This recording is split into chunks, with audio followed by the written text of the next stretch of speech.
Good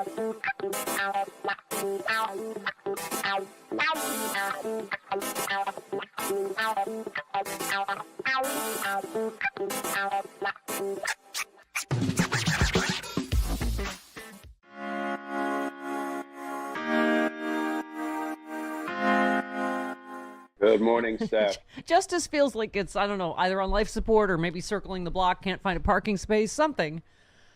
Can we start with let's start with the Kyle Rittenhouse, because we were just talking about this. I don't even know what to say about this judge anymore. But so this is we were talking about the witness that he asked the people to applaud. Mm-hmm. People in the courtroom to applaud. For Veterans Day, he said, are there any veterans in the audience today? So this witness, this Kyle Rittenhouse witness, he's a far right-wing activist who spoke at a pro-Trump rally shortly after Trump lost.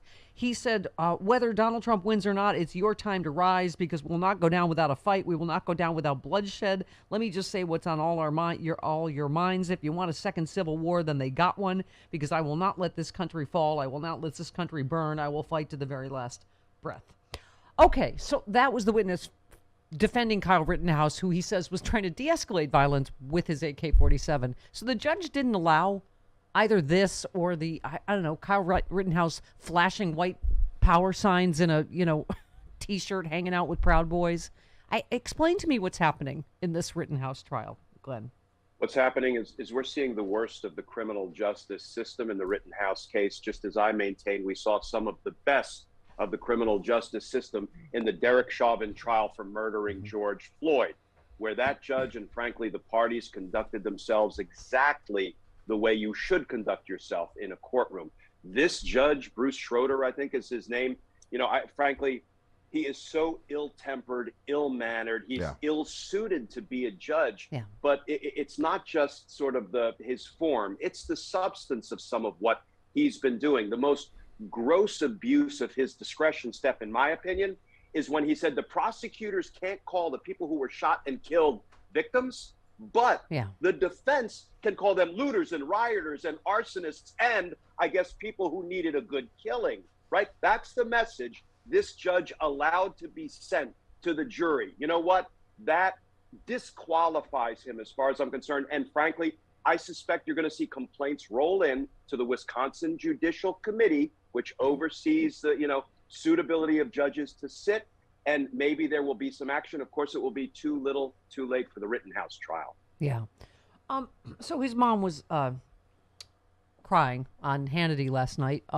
Does she have no legal culpability in driving her son across state lines with an AK-47, AR-15, whatever it is, right? Yeah, she may very well have violated the federal law, Steph. And you know what?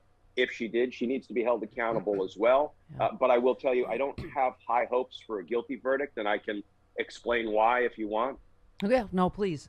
And you're talking about the Kyle Rittenhouse trial, yeah. Mm-hmm. In the Kyle Rittenhouse case, I was a career homicide prosecutor in D.C. And the problem is the law of self-defense is pretty unforgiving when it comes to the prosecutor's burden of proof, because once some evidence has been introduced at trial that the defendant might have acted in self-defense, well, the burden is on the prosecutor to prove beyond a reasonable doubt there was absolutely no self-defense. And that becomes a challenge when you have the defendant take the stand, which rarely happens in murder cases, but in self-defense cases, a defendant almost has to testify because he has to prove or put on evidence that in his mind he had a subjective, honest belief that he was at risk of imminent bodily injury or death, and that he needed to use deadly force to repel the attack. Once he so testifies, and he was a well-prepared witness by his defense team because he laid out why he discharged his weapon on each of the 3 occasions regarding the 3 victims he shot, it's going to be very hard, in my estimation, for a jury to say, I will disbelieve all of that beyond a reasonable doubt. They could strongly suspect he was guilty. They could strongly suspect he didn't exercise self-defense in accordance with the law, but a strong suspicion is not enough. So I fear we're going to see a verdict that does not hold him accountable. Why was it not let in or not relevant that he previously had seen people coming out of a store and thought they were shoplifting and said, I wish I could shoot them? How is that not relevant? So that's what we would call propensity evidence. When you start introducing evidence of other things a defendant has said or other acts a defendant may have engaged in that aren't directly related in time and proximity to the charged offenses, the judge makes an evidentiary call. He has to balance the probative value versus the prejudicial effect. And you know what? Judges will disagree on how to strike that balance. That was actually a legally supportable call by the judge. All right. Well, and I can see how he was in his rights as the defense counsel for the defendant.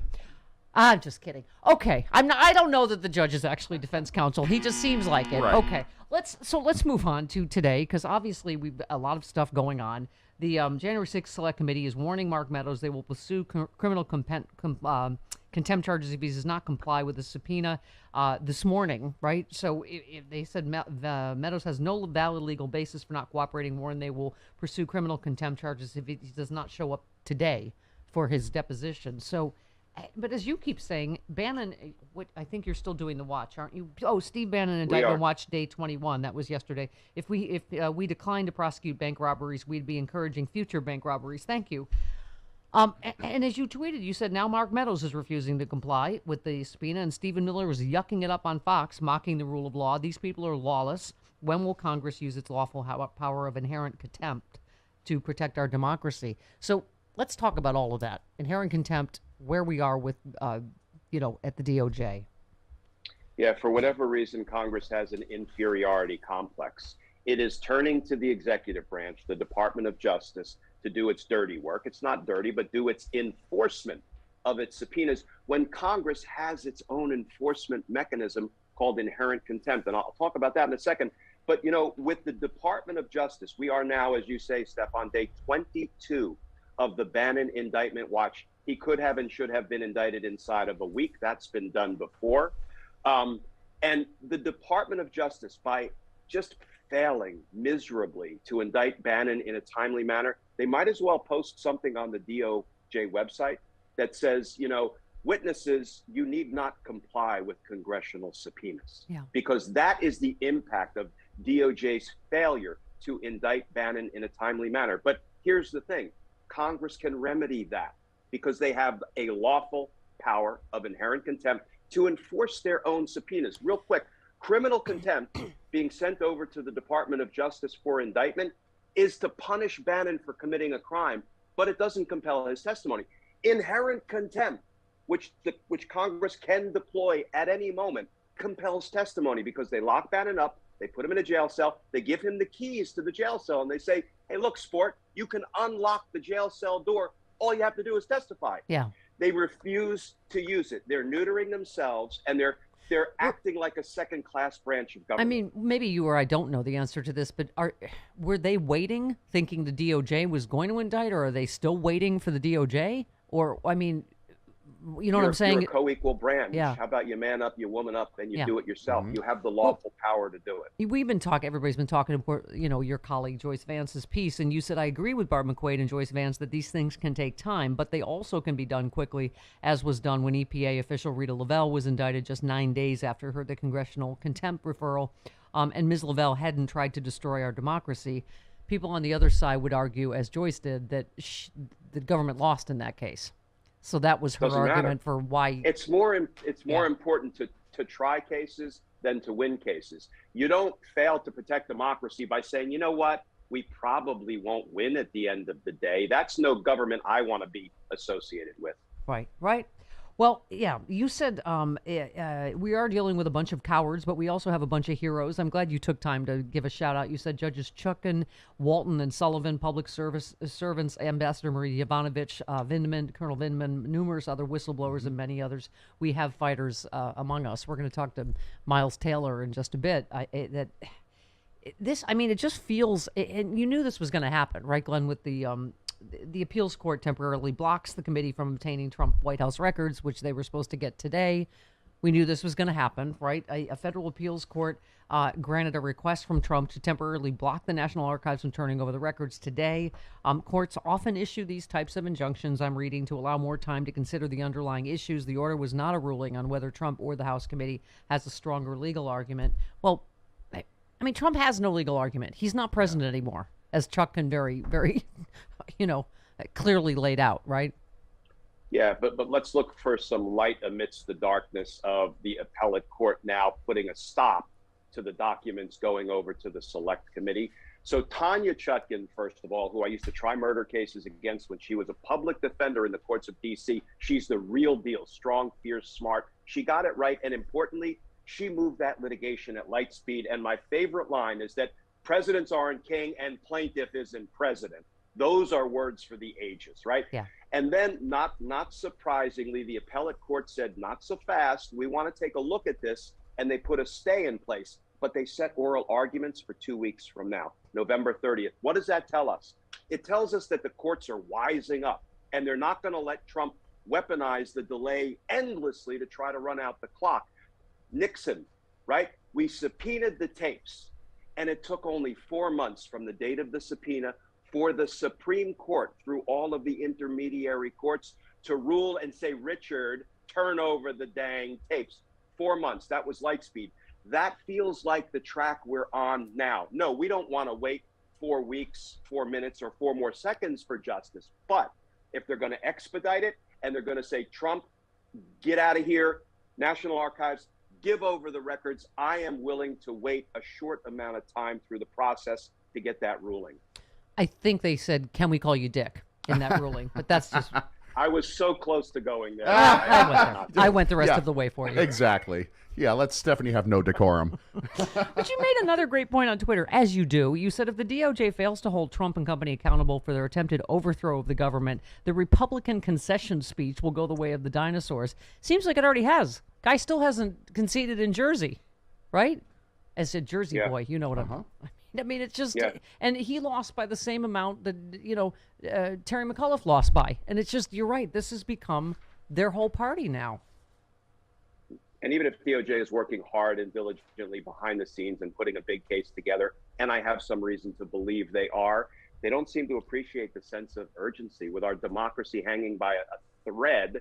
And, I think Trump continuing to recruit foot soldiers for insurrection 2.0, they need to move out. They need to move out now, even if they haven't perfected their investigation or their case. So, just curious where you come down on the Joyce White Vance piece, because I think we're having her Monday, but she basically said it's a good thing this is taking time, the Steve Bannon contempt thing, and that she feels like it is going to happen. I've heard a couple other experts say this. Where are you at with that? Because I know someone just got put in place like last Friday. Some DC. So what do you think? I mean, where are you at with what you think may or may not be happening at DOJ? Yeah, so my former colleague, Matt Graves, is a good man, was just confirmed by the Senate, and he was put in place as the U.S. attorney in D.C., the person responsible for bringing a Steve Bannon indictment. So yes, they need some time to work that through. And I'm loath to disagree with anything Joyce Vance ever says, because if Joyce tells me my middle name isn't Lewis, I pull out my driver's license just to be sure. But I will respectfully disagree. This is something that can be done quickly, but more importantly, needs to be done quickly to send a message to the Mark Meadows of the world that you don't, and the Steve Millers of the world, where he was yucking it up on Fox. You don't get to politely decline a subpoena. It's not a party invitation, but that's the message DOJ is sending by not timely indicting Steve Bannon. Where are we at with Georgia? Because is there a grand jury? That's one for lay people like us. We go, it's on tape. What's taken so long, right? I mean, how is that not election interference? With Donald Trump's election crimes violating as many as a dozen statutes in Georgia, on tape, as you say, he could have been indicted, tried, convicted, and we could be halfway through his appeal at this point. And Georgia just impaneled a special grand jury, which under Georgia law investigates but doesn't indict. Then they would have to move to a regular grand jury. When you look at Georgia, New York, the federal government, this is not the tortoise and the hare. This is like the tortoise and the snail and the sloth. And nobody wants to be the first one to indict a former president. But Steph, he's going to be indicted. I'd bet a buck. That's my betting limit. And everybody's going to want to be the second one to indict a former president, because they won't suffer that white hot glare of being the first prosecutor to bring charges. You know what, Glenn? It's almost the full beaver moon, isn't it? Coming soon? What? The full beaver moon eclipse is coming. Don't get weird, Stephanie. My point is that someone's got to make this dam break, and once the dam breaks, Worst analogy ever. Who's I'm sorry, the first Glenn. busy I'm beaver? so sorry, Glenn. You need to break. I need to go, Glenn, for some reason. I don't know why.